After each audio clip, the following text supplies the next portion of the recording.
السلام عليكم ورحمة الله وبركاته.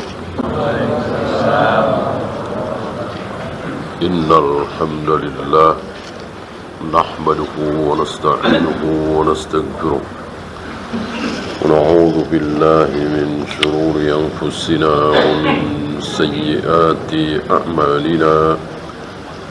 من يهده الله فلا مضل له ومن يضلل فلا هادي له.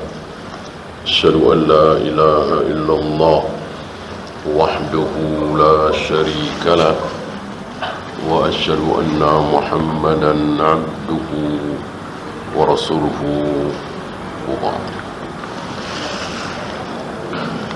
Kita melanjutkan hadis Ubadah bin Samit bahwa Nabi mengatakan barang siapa yang bersaksi bahwa tidak ada sembahan kecuali Allah, tidak ada sekutu bagi Allah, bahwa Nabi Muhammad adalah hamba dan utusannya. Apakah termasuk Nabi Muhammad khalilnya? Tentu ya. Ini kan cuma sebagai contoh. Apakah meyakini bahwa Nabi Muhammad adalah Nabi terakhir? Tentu iya, masuk di situ otomatis. Apakah termasuk mengakui bahwa Nabi Muhammad adalah Quraisy? Tentu. Ketika tidak mengakui, keluar. Kemudian wa anna Isa Abdullah wa Rasuluh, bahwa Nabi Isa adalah hamba dan utusannya. Bagaimana Nabi Yahya, Zakaria? Masuk. Nabi Ilyasa masuk. Nabi Sulaiman, Nabi Musa masuk. Ini sebagai contoh. Kemudian kalimatuhu alqaha ila Maryam adalah kalimat Allah, ruhullah, yang Allah tiupkan ke rahimnya Maryam, ruhum minhu. Wal jannatu haq, meyakini bahwa surga adalah hak, neraka adalah hak. Bagaimana mahsyar? Termasuk. Bagaimana sirat, mizan? Termasuk. Haud? Termasuk. Maka ketika meyakini ini semua tapi menolak, enggak ada itu haud, enggak ada itu telaga Rasulullah, yang ada surga, neraka, sirat, mizan, haud enggak ada. Kafir apa tidak? Kafir. Kafir. Ini sebagai contoh. Bukan berarti bahwa cuman ini. Sebagaimana Nabi bersabda, kalian akan hina ketika kalian melakukan 4 hal. Apakah cuma 4? Tidak. Bisa belasan, bisa puluhan, bisa ratusan. 4 hal itu kan diantaranya akhadtum aznabal bakhari, kalian asik memegang ekor-ekor sapi. Maksudnya apa? Terlena dengan peternakan. Waraditum bizzar'i, sibuk dengan pertanian. Bagaimana perdagangan? Masuk. Bagaimana kedokteran? Masuk. Ekonomi masuk. Intinya itu contoh untuk urusan dunia. Ketika kalian sibuk dengan urusan dunia, lalu meninggalkan jihad, ya, sallallahu alaikum dullan, Allah akan timpakan kehinaan kepada kalian. Apa 4 hal itu? Contoh. Termasuk ini. Maka semua yang ada di Al-Quran dan Sunnah kok ditolak? Kafir. Termasuk menolak kalau hari kiamat itu hari Jumat, yang benar hari Kamis misalnya. Kafir kah? Kafir. Kan menolak ayat, menolak satu hadis, kafir. Nah, ketika meyakini itu semua, adkhalahumllahul jannah, maka pasti Allah akan masukkan dia ke dalam surga. pasti Allah akan masukkan dia ke dalam surga. Ala ma kana minal amal. Surga yang mana? Apa ma'wa, apa aden, apa firdaus, apa yang tertinggi, apa yang rendah, pertengahan, tergantung tergantung amal. Jadi amal jawarih, salat, saum, zakat, haji, baca Al-Quran, bukan itu yang menyebabkan masuk surga. Tapi amal-amal tersebut, salatnya apa saja, saumnya apa saja, sedekahnya berapa, dan seterusnya, itu yang akan mempengaruhi surga mana, surga yang mana. Bahkan dari pintunya, ketika dia tidak pernah meninggalkan puasa sunat Senin Kamis, 3 hari tiap bulan, 6 hari di bulan Syawal, bahkan puasa Daud, maka ada pintu khusus untuk dia, pintu Rayyan. Ya. Maka dikatakan di sini ala ma kana minal amal, berdasarkan amal. Di surga mana tergantung amal dia. Bukan dengan amal itulah dia akan masuk surga, tidak. Tapi seseorang akan masuk surga karena apa kemarin? Rahmat Allah. Karena rahmat Allah. Ya, kita ikuti penjelasan beliau tentang syahadah. Syahidah yashhadu, bersaksi. Asy-syahadatu la takunu illa min ilmin sabiq. Tidak mungkin orang bersaksi, tidak mungkin orang bersyahadah kecuali mengetahui dulu. Ya. Maka kemarin kita bahas ilmu dulu apa iman dulu? Iman dulu apa ilmu dulu? Ilmu. Kalau iman dulu, apa yang mau diimani? Ilmu dulu. Datang ilmu dari Nabi kepada Abu Bakar, Umar, Abu Jahal, Abu Lahab, Abu Talib, dan lain-lain manusia di Mekah, bahwa yang berhak disembah satu-satunya adalah Allah. Aku utusan Allah yang terakhir. Ilmu gitu. Ilmu. Nah, oleh Abu Bakar diimani, oleh Umar diimani, oleh Utsman diimani, oleh Abu Jahal tidak. Bedanya di situ. Ilmunya sama. Baik Abu Bakar, Umar, Utsman, Ali, Zubair, Tolha, Abu Jahal, Abu Lahab, Abu Talib dapat ilmu yang sama dari Nabi alaihi salatu wassalam, bahwa Allah lah satu-satunya yang berhak disembah, akulah Nabi terakhir, dan seterusnya dan seterusnya. Berimanlah yang beriman, kufurlah yang kufur. Ada yang menerima, ada yang menolak. Maka dikatakan asy-syahadatu la takunu illa an ilmin sabiq. Ilmu dulu, kemudian syahadat. Maka tidak sah syahadat seseorang ketika kita tidak ajari dulu. Misalnya tadinya dia Buddha atau Hindu atau Nasara atau Yahudi. Anda ingin masuk Islam, ikuti saya. Apa? Ikuti saja. Asyhadu alla ilaha illallah wa asyhadu Muhammadan Rasulullah, tanpa dijelaskan apa maksudnya, apa artinya, pokoknya kalimat seperti itu. Tentu dia nggak tahu apa maksudnya. Sahkah Islamnya? Sahkah Islamnya? Tidak sah. Tidak sah. Ya, masih mending bahasa Indonesia. Aku bersaksi bahwa tidak ada yang berhak disembah kecuali Allah.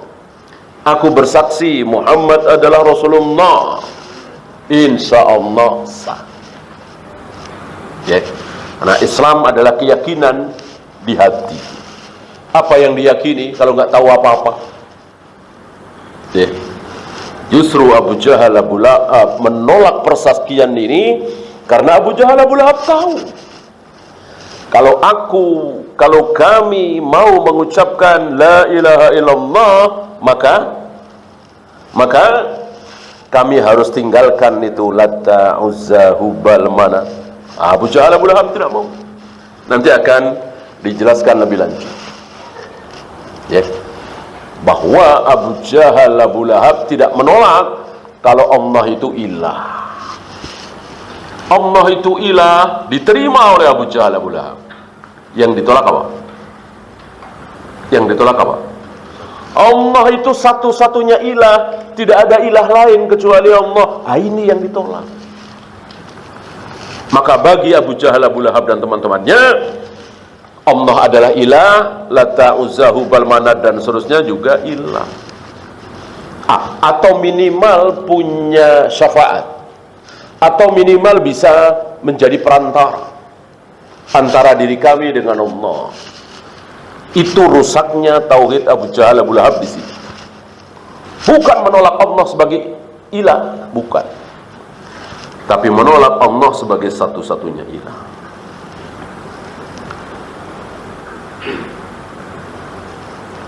Wa hadzal ilmu qad yakunu muktasaban wa qad yakunu ghariziyyan.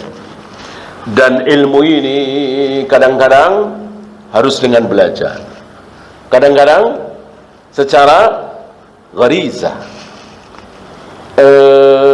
naluri, fitrah, kata orang, insting manusia, naluri saja, ya. Ketika seseorang tidak pernah diajari tentang Tuhan, ketika seseorang belum pernah mendengarkan Al-Quran dan Sunnah, sampai umur 30 tahun misalnya, sampai umur 30 tahun tidak pernah diperkenalkan, diajarkan tentang adanya Tuhan, pencipta jagat raya alam semesta. Sampai umur 30 tahun dia sibuk dengan dunia, sibuk dengan perdagangan misalnya, pertanian misalnya. Lalu tiba-tiba dia terumbang-ambing di tengah lautan. Mungkin naik kapal, karam, yang lain mati semua, dia sendiri yang hidup, dia berada di atas kayu, ya, sendirian di situ, ya. Apa yang ada di hatinya? Apa yang ada di hatinya kira-kira? Dia akan minta tolong Tuhan, ya, fitrah. Insya Allah semua manusia.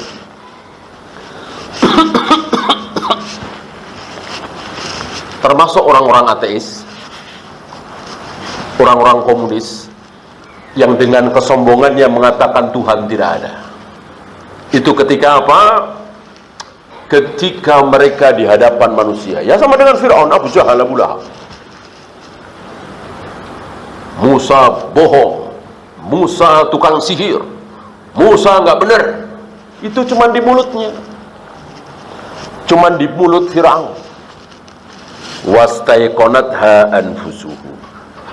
Adapun di hatinya Fir'aun jujur, karena hati memang nggak bisa bohong kan. Hati itu pasti jujur, nggak bisa. Antum bisa berbohong dengan hati? Berbohong pakai mulut bisa, gampang. Berbohong pakai tulisan bisa. Berbohong dengan mimik muka bisa dipelajari. Apalagi pemain sinetron, wah gampang sekali, ya. Berbohong dengan mimik muka, nangis, terisak-isak, bisa. Kalau dia pintar bersandiwara, ya kan? Berbohong dengan hati, mana bisa? Mana mungkin? Gak ada. Semua hati pasti jujur. Mana hati tidak ada yang tahu kecuali Allah. Jujur. Maka hatinya Abu Jahal, hatinya Abu Lahab, hatinya Fir'aun jujur bahwa ada pencipta satu-satunya, Allah. Berhadapan dengan Nabi Muhammad SAW, Abu Jahal, Abu Lahab, hatinya tidak bisa membantah. Gimana dia ngarang sebagai nabi, gurunya siapa? Gimana dia berambisi jadi nabi, orang terkenal? Emang sebelum jadi nabi dia ambisius, pembohong, pendusta? Tidak. Jujur, amanah. Ya. Oleh karena itu Allah menyuruh Nabi SAW untuk mengajak Abu Jahal, Abu Lahab sendirian saja. Jangan rame-rame kafir Quraisy, 10 orang, 20 orang, apalagi 100 orang, muncul gengsi. Sendirian. Ya. Sendirian merenung, Muhammad ini siapa sih? Ya. Gurunya siapa, datang dari mana? Emangnya baru kemarin sore kenal dengan Muhammad sallallahu alaihi wasallam? Sudah dari kecil. Dan semua orang tahu kejujuran beliau, amanah beliau, tidak ada akhlak beliau yang terpuji, yang tidak terpuji, yang tercela tidak ada. Tiba-tiba sekarang dituduh bohong, tukang sihir. Ya. Itu dengan mulutnya, karena gengsinya, bukan dengan hatinya. Ya. Termasuk ini. Ada ilmu muktasaban, kalau nggak dicari nggak bakalan ketemu. Lempar jumroh berapa kali, malam tanggal 10 itu di Musdalifah apa di Mina, melempar jumroh itu yang tanggal 11, 12, 13 itu sebelum duhur apa setelah duhur. Tayamum itu sekali mengambil apa 2 kali, 3 kali. Kalau tanpa iktisaban ya nggak bisa. Kalau tanpa dicari, diusahakan ya nggak mungkin tahu. Ya. Jadi ilmu ada 2. Gitu.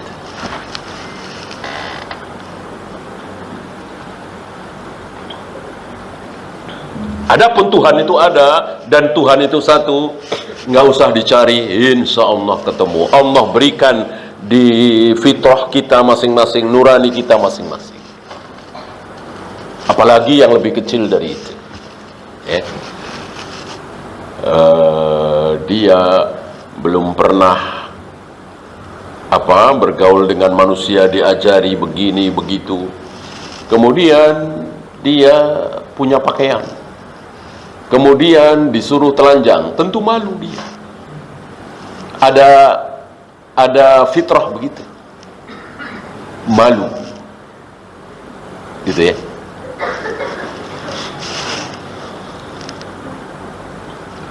Mencuri, berbohong, walaupun tidak ada yang ngajarin, dia tahu ini dosa, ini tidak baik, ini tercela. Fal ilmu bi annahu la ilaha illallah ghariziyun. Ilmu yang mengajarkan kepada manusia bahwa tidak ada yang berhak disembah kecuali Allah, ini ghariziyun. Ya, diketahui oleh semua manusia bahwa Tuhan itu ada dan satu. Beliau membawakan dalilnya, kullu mauludin yuladu 'alal fitrah. Setiap bayi yang lahir itu pasti lahir dalam keadaan fitrah. Fitrah itu sifat dasar.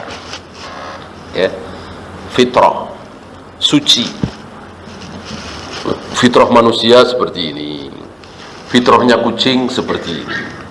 Fitrahnya ayam seperti ini. Fitrah laki-laki seperti ini. Fitrah perempuan seperti ini. Sifat dasar. Maka keliru besar kalau ada orang mengatakan zakat fitrah. Ya. Yang benar zakatul fitri. Zakat fitri bukan fitrah. Ya. Fitr itu apa? Makan kan? Sesuai dengan namanya zakatul fitri, zakat makanan, beras, jagung, kurma dan seterusnya. Bukan uang. Kalau uang bukan zakatul fitri, tapi zakat mal. Ada uang. Uang maksudnya Apa? Zaman Nabi uang adalah, zaman Nabi uang kertas ada? Nggak ada. Di zaman Nabi uang betul-betul ada harganya. Apa? Emas. Emas atau perak. Dinar, dirham. Zakat mal. Kemudian ternak. Ternak dibatasi 3. Kemudian hasil bumi. Gitu ya. Itu bukan zakat fitri, tapi zakat mal.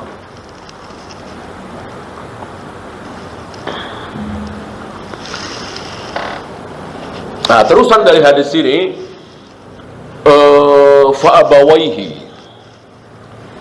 maka kedua orang tuanya lah yang membikin dia Nasrani atau Yahudi atau Majusi. Tidak disebutkan di situ setiap anak lahir dalam keadaan fitrah suci, maka kedua orang tuanya lah yang membikin dia Yahudi, Nasrani, Majusi atau Islam, Muslim. Enggak ada. Muslim enggak ada, enggak disebut. Ya. Artinya apa? Kedua orang tuanya lah yang membikin anaknya rusak. Gitu ya. Rusaknya jadi apa? Ya jadi Majusi, atau jadi Nasrani, atau jadi Yahudi. Tidak disebutkan dirusak menjadi Muslim. Gitu. Maka ketika seorang anak tidak ada yang mendidiknya, dididik secara Islam enggak, Yahudi enggak, Nasrani enggak, Majusi enggak, kosong aja begitu. Orang seperti ini, anak seperti ini, tidak, ya jelas dia nggak tahu cara sholat, nggak tahu cara saum, nggak tahu mandi junub itu apa, dia nggak tahu apa bedanya darah haid dengan darah istihadah, dia juga nggak tahu. Orang nggak ada yang ngasih tahu, tapi dia tidak langsung masuk neraka. Ya, ketika tidak ada dakwah yang ngajarin Islam, tidak ada, ya, kemudian tidak dibikin menjadi Yahudi, Nasrani dan seterusnya. Ya, ini berdasarkan dalil wa ma kunna mu'adzibin hatta nab'atsa rasula. Kami tidak akan mengazab sebelum kami utus rasul, sebelum kami utus nabi, juru dakwah. Oleh karena itu, orang yang seumur-umur dari dia lahir sampai mati belum pernah mendengar apa itu Allah, apa itu Rasulullah, apa itu Islam, apa itu Al-Quran, boro-boro sholat, ruku, sujud, tayamum, azam, qomat, dia dengar aja gak pernah. Misalnya ada orang yang di negeri mana, di kutub misalnya, mungkin 600 tahun yang lalu, 700 tahun yang lalu nggak ada internet, pokoknya belum pernah dengar lah Allah itu apa, Rasulullah itu siapa, Islam itu apa, Al-Quran itu apa. Lalu dia mati. Tentu mati dalam keadaan kafir kan, orang bukan muslim. Apakah orang seperti ini pasti masuk neraka? Jawabnya tidak. Jawabnya tidak. Mana dalil tadi? Wa ma kunna mu'adzibin hatta nab'atsa rasula. Kami tidak akan mengazab, kami tidak akan memasukkan seseorang ke neraka apapun keadaan dia. Nggak pernah sholat, nggak pernah saum, nggak kenal syahadat, belum pernah baca syahadat, nggak. Hatta nab'atsa rasula, sebelum datang dakwah, sebelum iqamatul hujjah, sebelum ada yang mendakwai dia. Ini kan nggak ada. Ya. Orang seperti ini apakah langsung masuk surga? Tidak juga. Tidak langsung masuk neraka, tidak langsung masuk surga, tapi akan diuji. Dan hanya Allah yang tahu jenis ujiannya seperti apa. Mungkin si A dengan si B beda ujiannya, terserah Allah. Ya. Dan dari ujian itu dia bisa lulus, bisa tidak. Bisa masuk surga, bisa masuk neraka, terserah Allah. Ya, ini untuk menunjukkan keadilan Allah. Berbeda dengan Abu Jahal, Abu Lahab, Fir'aun, Namrud, Qarun, nggak ada ujian lagi. Karena sudah diuji di dunia. dengan didatangkannya Nabi Musa, Nabi Muhammad alaihi wassalatu wassalam, Nabi Ibrahim, tolak, kufur, mengingkari, maka tidak ada ujian lagi bagi Fir'aun, bagi Namrud, bagi Qarun, bagi Abu Jahal, Abu Lahab, langsung masuk neraka. Beda dengan contoh tadi.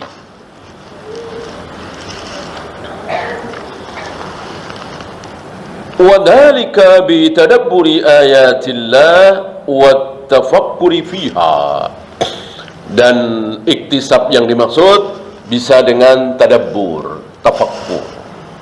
Dan ini luar biasa, ibadah yang luar biasa. Mentafakuri ayat, mentadabburi ayat, akan muncul keimanan.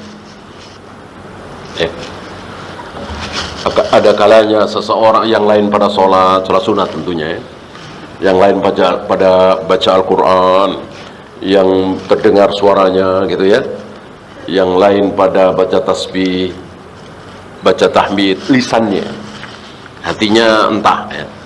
Nah, si fulan ini nyender di tiang masjid Nabawi misalnya, atau Masjidil Haram misalnya, tasbih enggak, takbir enggak, baca Al-Quran enggak, tapi dia tafakkur ya, dia mentadaburi, mentafakuri, wa ma min dabbatin fil ardi illa 'ala Allahi rizquha. Tidak ada satupun binatang melata, apalagi kita manusia ya, ini binatang melata, tanpa kaki, tanpa tangan, yang rizkinya tidak dijamin oleh Allah, nggak ada, semuanya dijamin ya. Sementara dia dalam keadaan nganggur, habis di PHK, atau keluar dari perusahaan riba misalnya, atau ayahnya yang menjadi tulang punggung keluarga meninggal dalam usia yang masih muda, tidak ada pemasukan lagi, dia bingung sekolahnya gimana, adik-adik gimana ya. Lalu dia mentadaburi ayat tadi, wa ma min dabbatin fil ardi illa 'ala Allahi rizquha. Sebelum dia mentadaburi ayat itu, ada gelisah, ada khawatir, ada takut, siap-siap putus sekolah, siap-siap nggak bisa nerusin kuliah, ngalah sama adik-adiknya, mungkin adik-adiknya juga harus pindah sekolah yang gratis misalnya. Kemudian ibunya bagaimana? Ada perasaan khawatir seperti itu. Ya wajar, orang tadinya ayahnya berpenghasilan mungkin sebulan 20 juta, 30 juta, ini tiba-tiba nol karena meninggal ya. Ada ketakutan. Lalu dia mentadaburi ayat itu, bahwa tidak ada di muka bumi ini walaupun binatang melata yang rizkinya tidak ditanggung oleh Allah. Timbul semangat, timbul semangat baru ya, hilang putus asanya, bismillah, berharap pada Allah, dan seterusnya dan seterusnya. Nah, begitu ya. Tafakur, tadabbur itu seperti itu.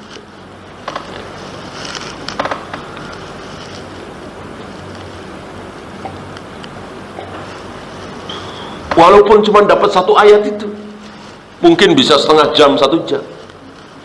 Yang lain setengah jam, 1 jam, bisa 2 juz, 3 juz, baca terus tanpa tafakur. Mana yang lebih baik? Yang lebih baik yang tafakur, yang tadabbur. Karena apa? Amal hati. Amal hati jauh lebih besar daripada amal jawari. Kalau baca Al-Quran dapat 2 juz, 3 juz, amal jawari ya tentu berpahala, bagus, tapi jauh lebih bagus amal hati ya. Karena itu ketika beberapa tabi'in penasaran kayak apa itu Abu Bakar, belum pernah ketemu tabi'in seperti Hasan Basri misalnya ya kan, seperti Tawus misalnya kan. Abu Bakar cuma 2 tahun hidupnya setelah Nabi Muhammad SAW. 2 tahun kemudian Abu Bakar menyusul. Tentu beberapa tabi'in tidak bertemu dengan Abu Bakar, sebagaimana juga tidak bertemu dengan Nabi SAW, cuma 2 tahun. Tapi dengar dari Ibnu Abbas, dari Abu Hurairah, dari Anas bin Malik, bagaimana keimanan Abu Bakar, bagaimana pujian-pujian Nabi kepada Abu Bakar, bukan cuma Nabi, Al-Quran. Satu-satunya sahabat, sahabat kan ribuan, satu-satunya sahabat yang disebut oleh Al-Quran sebagai sahabat. Idh qala li sahibihi, ketika dia berkata kepada sahabatnya di dalam gua. Dianya siapa? Tentu Nabi Muhammad SAW. Ketika Nabi Muhammad SAW berkata kepada sahabatnya, siapa? Abu Bakar. Idhuma fil ghar, ketika mereka berdua berada di dalam gua. Gua apa? Gua Thur, saat menjelang hijrah. Ya. Innallaha ma'ana.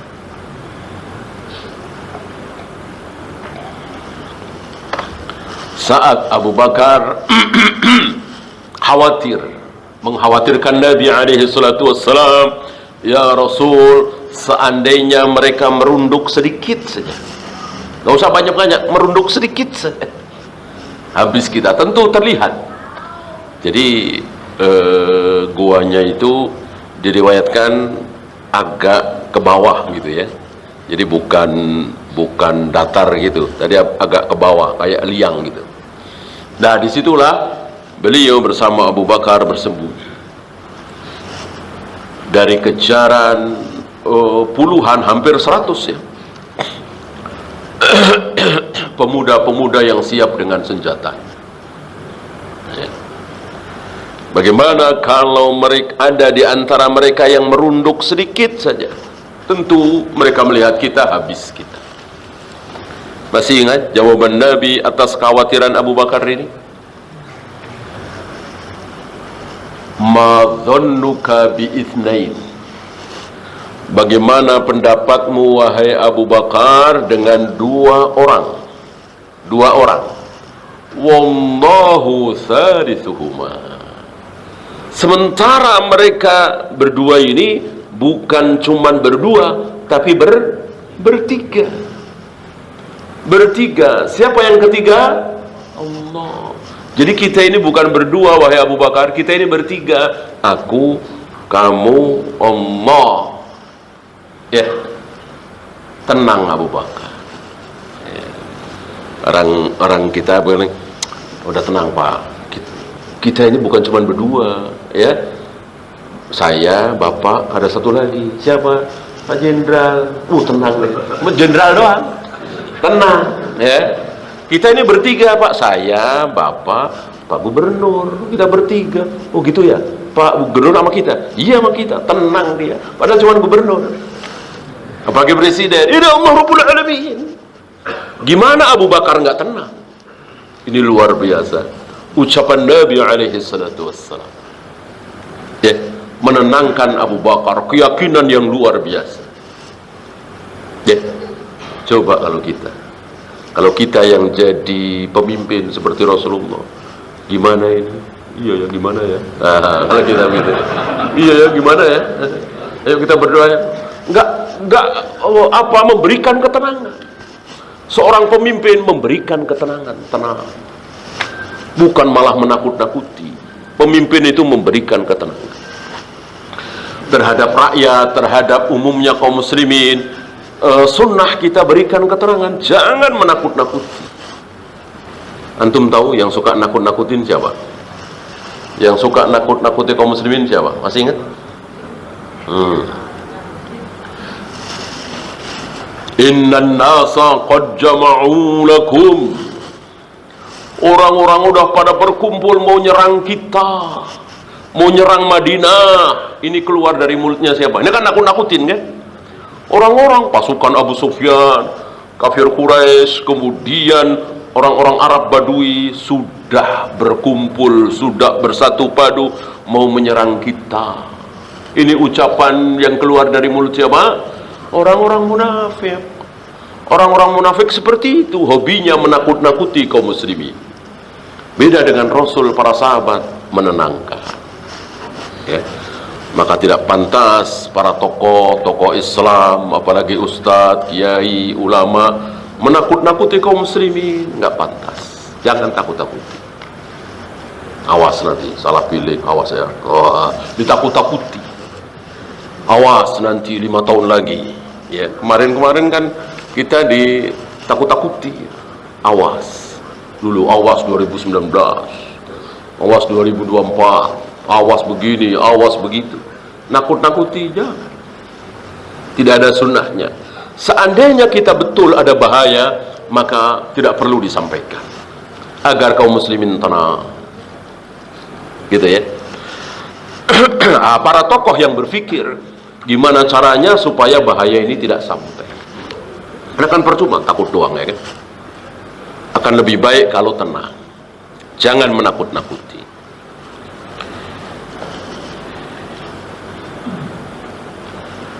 Wala budda ayyujadal ilmu bila ilaha illallah thumma syahadatu biha. Maka tidak boleh tidak ilmu dulu. Tahu dulu la ilaha illallah itu apa. Thumma syahadah, kemudian baru baca syahadat. Tidak seperti sebagian kita yang udah yang penting baca syahadat. Habis itu baru diterangkan. Ya enggak sah. Terangkan dulu. Adapun tata cara sholat nanti, tata cara wudhu nanti, tata cara apalagi baca Al-Quran ya, tidak mungkin sehari 2 hari bisa. Menjelaskan apa itu syahadat, insya Allah beberapa menit bisa. Tinggal diterjemahkan dengan bahasa yang benar, bahwa tidak ada yang berhak disembah kecuali Allah, Muhammad SAW utusan Allah, Nabi terakhir. Setelah ini dijelaskan, baru dipersaksikan, diakui, diyakini, baru sah.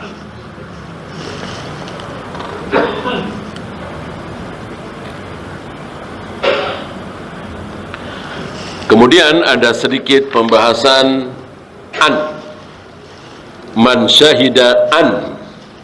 Kenapa tidak anna? Justru kalau anna keliru, kata beliau. Bi an musyaddadatan khata'. Kalau tasdid khata', salah. Kenapa? Li annal musyaddadata la yumkinu hafdhu ismiha. Karena kalau anna itu harus diikuti isim. Insyaallah yang belajar bahasa Arab tahu ada isim ana, ada khobar ana, ada khobar kana, ada isim kana, ya kan? Kana akhwati, kana wa akhwatuha, inna wa akhwatuha, ya kan? Maka beliau menyalahkan orang yang membaca man syahida anna la ilaha illallah. Ya. Yang benar man syahida an tanpa tasdid. Ya. La ilaha illallah. Ya.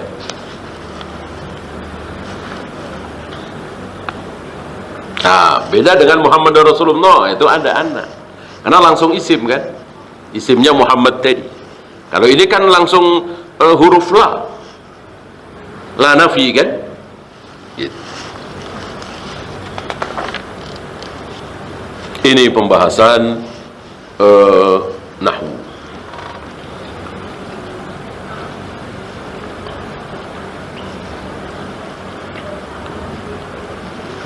Kemudian ilah. Apa itu ilah? Aila ma'luha, yang diibadai, yang disembah. Walaysa bimakna la ari. Ya. Ada yang mengartikan ilah itu yang menciptakan, yang menghidupkan, yang mematikan. Jelas ini salah. Jelas itu salah. Insyaallah antum masih ingat, yang menghidupkan, yang mematikan, yang menciptakan, yang menurunkan hujan, yang memberikan rizki, bukan ilah istilahnya, tapi Rob. Ya. Dan Allah tidak mau menyuruh orang untuk bersaksi la rabba illallah, tidak ada Rabb kecuali Allah. Allah maunya la ilaha illallah, tidak ada ilah kecuali Allah. Sementara baik ilah atau Rabb diterjemahkan dalam bahasa Indonesia apa? Tuhan. Sama, Tuhan. La ilaha illallah, tidak ada Tuhan selain Allah. La Rabba illallah, tidak ada Tuhan selain Allah. Padahal antara ilah dengan Rabb jauh sekali bedanya. Saking jauhnya, kalau Abu Jahal, Abu Lahab disuruh mengucapkan la ilaha illallah, mau apa tidak? Tidak mau.